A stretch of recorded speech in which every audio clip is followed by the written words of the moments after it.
लेकिन मैं मनीष जी फिर शुरुआत आप ही से करता हूं, क्योंकि हिमंता विश्व शर्मा भी कह रहे हैं कि हिंदू नेशन होगा। वो हिंदू सिविलाइजेशन को आगे बढ़ाने की बात कहते हैं, वो प्रधानमंत्री के सनातन की तरफ झुकाव को इंडिकेट करते हैं, और उस पर ओवैसी साहब कहते हैं कि उनकी ज़हनियत में पाकिस्तान बसा हुआ है। देखिए अनुराग जी, आज 1000 वर्ष बाद सोमनाथ में जो धर्म ध्वजा फहरा रही है वो कई प्रकार के संदेश देती है। 1000 वर्ष पहले किस तरीके से एक धर्मांध लुटेरों ने जब सोमनाथ का विध्वंस किया था, सोमनाथ पर आक्रमण किया था, तो उन्हें ये मुगालता रहा होगा कि हमने भारत की संस्कृति सभ्यता को नष्ट कर दिया, हमने सनातन को नष्ट कर दिया। लेकिन ये सनातन ही है जिसने अपने अविनाशी स्वरूप को 1000 वर्ष बाद भी दिखाया है जी।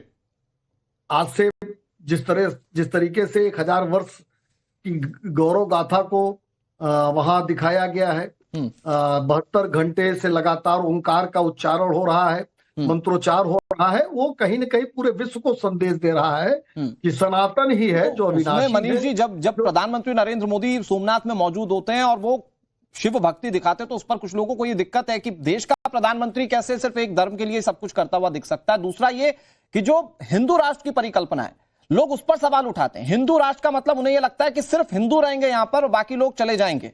इसको लेकर भी भ्रम फैलाने की कोशिश की जाती है। उसको आप कैसे एस्टैब्लिश करेंगे लोगों के मन में कि वो हिंदू राष्ट्र क्या है जहां सिर्फ शांति होगी?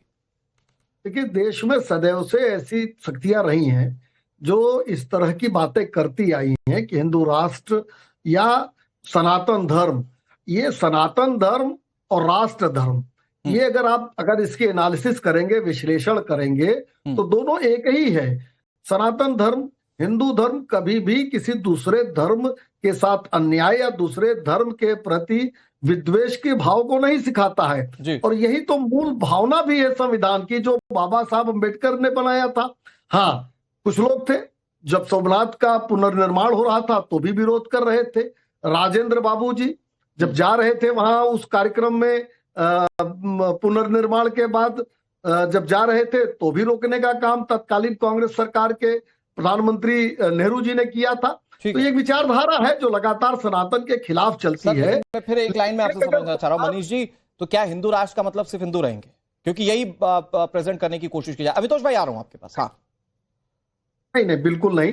अनुराग जी, मैंने कहा ना, सनातन धर्म, हिंदू धर्म जो भारत की संस्कृति सभ्यता है, ये तो सह अस्तित्व की बात करती है। ठीक है, तो और आप बेसिकली कहना चाह रहे हैं ये हिंदू राष्ट्र नहीं, ये सनातन राष्ट्र है। ओके, हाजी नजीम खान साहब, भाई दो थ्योरीज हैं, क्योंकि हिंदू राष्ट्र पर आप सबसे ज्यादा विफर थे, इसीलिए मैंने सबसे पहला रिएक्शन भारतीय जनता पार्टी से लिया। तो वो हिंदू राष्ट्र की परिकल्पना में ऐसा नहीं है कि सिर्फ हिंदू रहेंगे, सनातनी राष्ट्र होगा जहां पर शांति स्थापित की जाएगी। यही बात आरएसएस चीफ मोहन भागवत भी कह रहे हैं। लेकिन आज देश में कुछ लोग ऐसे हैं जो आप लोगों को यह डर बताने की कोशिश कर रहे हैं कि अगर कंटिन्यू रह गई बीजेपी, या अगर आप लोगों ने मुस्लिमों का नेता नहीं चुना, तो आप लोगों को आने वाले समय में मूलभूत सुविधाओं से भी महरूम रहना पड़ेगा।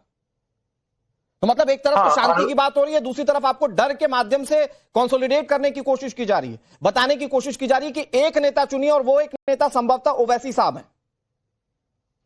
हाँ अनुराग जी, देखिए, हाजी नाजिम खान का नेता डॉक्टर अयूब सर्जन साहब है, पीस पार्टी के राष्ट्रीय अध्यक्ष। और रही बात दूसरी, यहाँ पर जब आती है बात यहाँ पे कि हिंदू राष्ट्र की बात, तो आप हिंदू राष्ट्र की बात कर रहे हैं, कल को वो क्रिश्चियन जो भाई है वो क्रिश्चियन राष्ट्र की बात करेंगे, सिख समुदाय वाले सिख राष्ट्र की बात करेंगे। भारत के अंदर अनेक कम्युनिटी रहती है, सब अपने अपने राष्ट्र की बात करेंगे। गजवा हिंद की भी तो बात करते हैं कुछ लोग गजवा हिंद की भी तो बात करते हैं ना हाजी नजीम की बात करते हैं। नहीं, कुछ लोग गजवा हिंद की भी तो बात करते हैं, वो भी बोल लीजिए। हाँ अनुराग जी सुन लीजिए। देखिए भाई, पीस पार्टी सिर्फ एक राष्ट्र की बात करती है, वो है भारत। और देखिए, भारत एक राष्ट्र है, वो हम सब मानते हैं। लेकिन अगर कोई मेरे भारत के टुकड़े करने की बात करेगा तो ओवैसी साहब टुकड़े तो कर रहे हैं, ओवैसी साहब टुकड़े तो कर रहे हैं, डर बताकर कि अगर आपने नेता नहीं चुना तो आप लोगों को कल को ना शिक्षा मिलेगी, ना स्कूल मिलेगा, ना अस्पताल मिलेगा, ना कोई और मूलभूत सुविधाएं। हाँ अनुराग जी, देखिए बिल्कुल आपने अभी क्या कहा था गजवा हिंद के बारे में। देखिए ना, हम गजवा हिंद की बात करेंगे ना भगवा हिंद की बात करेंगे, हम सिर्फ और सिर्फ अम्बेडकर हिंद की बात करेंगे। देश के अंदर सिर्फ और सिर्फ अम्बेडकर हिंद की बात करते हुए भी उसमें मुस्लिमों को डर थोड़ी बताएंगे आप, या ओवैसी साहब डर थोड़ी बताएंगे? आप मुझे बताइए, आप असल मुस्लिमों की स्थिति क्या, आप बता दीजिए जरा। आज वाकई में क्या ये स्थिति क्या कि मुस्लिमों को डरने की जरूरत है? आप यहां पर बैठे तो क्या आप डर कर बैठे हुए हैं, या आने वाले समय को लेकर डर लग रहा है? हाँ अनुराग जी देखिए, हाजी नाजिम खान को अल्लाह का शुक्र है, भारत के संविधान ने बहुत बड़ी ताकत दे रखी है। अब वो ताकत दे रखी है और इस ताकत के अकॉर्डिंग ही मैं आपसे बात कर रहा हूँ, और देश के अंदर मुझे अपने भारत के अंदर रहने का अधिकार है और मैं अपने संविधान से बेइंतहा मोहब्बत करता हूँ। और जो इस तरीके की बातें करते हैं कि भाई मुसलमान घबरा रहे हैं, नहीं, मुसलमान घबरा नहीं रहे। मुसलमान तो मौजूदा भारत के अंदर अपने संविधान के अधिकार का प्रयोग कर रहे और संविधान के तहत रह रहे हैं। लेकिन अगर कोई अगर ये कहे कि भी हाँ देखिए ये तो हिंदू राष्ट्र है या सोमनाथ मंदिर की बात जैसे हो रही है, तो मैं कहता हूँ पुर्तगाली किसके रिश्तेदार थे? पुर्तगालियों ने भी तो लूटा था, लेकिन पुर्तगालियों की बात नहीं होती। अरे तो आप कर दीजिए पुर्तगालियों की बात, पुर्तगालियों ने भी लूटा था, वास्को डी गामा की बात आप कर लीजिए, उससे क्या दिक्कत है? हाँ भाई, तो कहता हूँ कि आप अगर ये चाहें कि पुर्तगाल की बात हो जाए, आक्रांताओं की बात ना हो, तो ऐसा नहीं हो पाए। आक्रांताओं अनुराग भाई, सबसे पहले तो जो 57 इस्लामिक देश है वहां पे मुसलमान माइनॉरिटी में है, मेजॉरिटी में? डेफिनेटली मेजॉरिटी में, इसलिए वो इस्लामिक देश बने।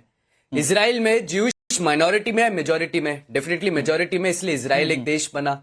क्रिश्चियन देश जितने ले लीजिए, वहां पे क्रिश्चियन माइनॉरिटी में है, मेजॉरिटी में, इसलिए वहां क्रिश्चियन उनके प्रिंसिपल हुआ कॉन्स्टिट्यूशन का। तो अगर भारत में 80% हिंदू है तो हिंदू राष्ट्र क्यों नहीं हो सकता? लेकिन हिंदू राष्ट्र को एक माइनॉरिटी अपीसमेंट से दूर रख के बाबा साहब आंबेडकर के संविधान से चलने वाला देश है जिसमें सबको बराबरी का अधिकार है। हिंदू राष्ट्र की बात करके अगर आप पर्टिकुलर एक धर्म को पूरा देश समर्पित कर देंगे तो वो बाबा साहब का कॉन्स्टिट्यूशन कहां खड़ा होगा? ना। अब मैं आपको बताता हूं अनुराग भाई, मैं आपको बताता हूं, वो भारत का संविधान जो हिंदू स्क्रिप्चर्स को लेके बनता है, तब तो संविधान की गुहार तो यही लगाते हैं। भारत के संविधान के चैप्टर 3 में मूल अधिकार की जो बात करते हैं, the talking of fundamental rights, उसमें राम चित्र बना हुआ है। तो फिर क्या संविधान को भी नकार देंगे? लेकिन जब आप इतिहास में जाएंगे तो जूइश भारत के अंदर में रेफ्यूज लेते हैं और उसके बाद जूइश भारत के अंदर में है, तो we have always been a matter of refuge, not a discrimination and appeasement. अभी भारत की बात कर रहे थे हाजी नाजिम खान, तो विष्णु पुराण में तो यही लिखा है, यत्र भारत वर्ष तदम भारती नाम भारत है। हाजिर नाजिम खान, तो विष्णु पुराण में तो यही लिखा है, यत्र भारत वर्ष तदम भारती नाम भारती यत्र संतति।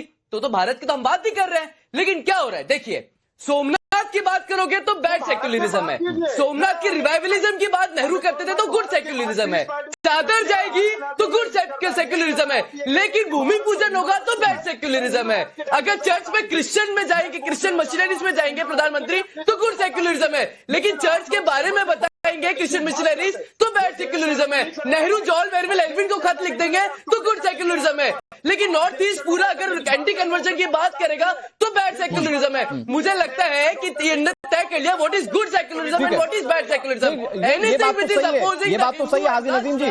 क्या देश को आज गुड और बैड के बीच में बांटा जा रहा है, जिसमें कि मुस्लिमों को मुस्लिमों के मन में डर बैठाकर एक अलग लॉबी खड़ी करने की कोशिश की जा रही है? बर्दाश्त नहीं है देश को तोड़ने वाली बात। अरे हाजी नजीम भाई, मैं ये कह रहा हूं कि वो जो गुड सेक्युलरिज्म और बैड सेक्युलरिज्म को बता रहे हैं, मैं उसको सॉर्टिफाई करता हूं। मुझे ये जवाब दीजिए कि क्या आज मुस्लिमों को कंसोलिडेट कर, क्योंकि ओवैसी साहब अगर ये कह रहे हैं कि आपको अपना नेता चुनना पड़ेगा, तो वो तो जाहिर बात है ना कि एक पूरे धर्म को ये कह रहे हैं कि आप एक होइए और अपना नेता चुनिए, और संभवतः वो अपनी बात कर रहे हैं, क्योंकि उन्होंने हाजी नाजिम की बात नहीं की, पीस पार्टी की बात नहीं की। उन्होंने ये बताने की कोशिश की, क्योंकि एक तरफ ये कॉन्सेप्ट है कि सनातन राष्ट्र बनेगा तो सब जगह शांति आएगी, दूसरी तरफ ये कॉन्सेप्ट है कि अगर आपने नेता नहीं चुना तो कल को आपको स्कूल जाने को नहीं मिलेगा, आपको खाना पानी नहीं मिलेगा, आपकी मूलभूत सुविधाएं बंद हो जाएंगी। हाँ, तो डर दिखाकर अपनी सियासी रोटियां सेकने की कोशिश कर रहे हो वैसी साहब या मुस्लिम नेता।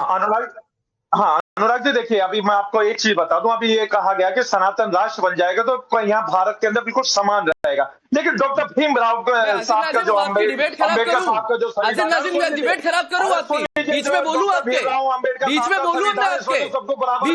आपके, लेकिन यहाँ आप डिबेट करूं खराब आपकी? अरे अमिताभ आपकी डिबेट खराब करूंगा हाजी नाजिम खान? अरे चुपचाप होकर सुन लिया करे। अरे चुप रहिए, आपकी डिबेट खराब करूंगा? जब कोई व्यक्ति बोलता है बीच में क्यों बोलते हैं आप लोग? बीच में क्यों बोलते हैं? नहीं, बीच में क्यों बोलते हैं? अच्छा एक मिनट, अमितोष भाई हाजी नाजिम जी सुनिए, ऐसा प्रेम समझिए पहले, टेप रिकॉर्डर मत चालू करा करिए यहाँ पे। जब समझदार लोग बात करें ना नाजिम खान, तो समझदारी से सुना करिए। मुसलमान नहीं डरेगा, मुसलमान अपने देश के साथ। अरे कौन दबा रहा है आपको? आप तो हिंदू के गले काट रहे हैं, तंजीजुल्लाह के नारे लगाते हैं, गुस्ताखी नबी के नारे लगा देते हैं, हिजाब वाली की बात करते हैं, पथराव करते हैं, मंदिरें तोड़ते हैं, तो कौन सी नफरत की बात कर रहे हैं आप? सबको डराने की बात करेंगे। क्या? ठीक है, भाई ओके बिल्कुल नहीं डरेगा। ओके नजीम भाई, मैं डिबेट खिलाफ कर दूंगा। ठीक है, आपकी अगली ओके बार अमितोष मेरे भाई, बीच में नजीम भाई, बोलेगा। ओके आप दोनों अब शांत हो जाइए। ठीक है हाजी नजीम साहब, मैंने आपको ठीक मौका दिया। मैं तो ये सवाल पूछ रहा हूं कि देश में एक तरफ शांति की बात हो रही है, दूसरी तरफ बुलडोजर का डर दिखाया जा रहा है। मैं कह रहा हूं कि शांति और बुलडोजर ये कैसे एक दूसरे को कॉन्साइड करते हैं? और एक व्यक्ति कह रहा है सिर्फ एक ही नेता चुन लो, और वो नेता हूं असदुद्दीन ओवैसी साहब, मतलब वही बात करेंगे, वही ठेकेदारी करेंगे सिर्फ मुस्लिम धर्म की, और आप लोग उस ठेकेदार को क्या एक्सेप्ट करते हैं? मेरा सवाल तो ये बहुत सिंपल है।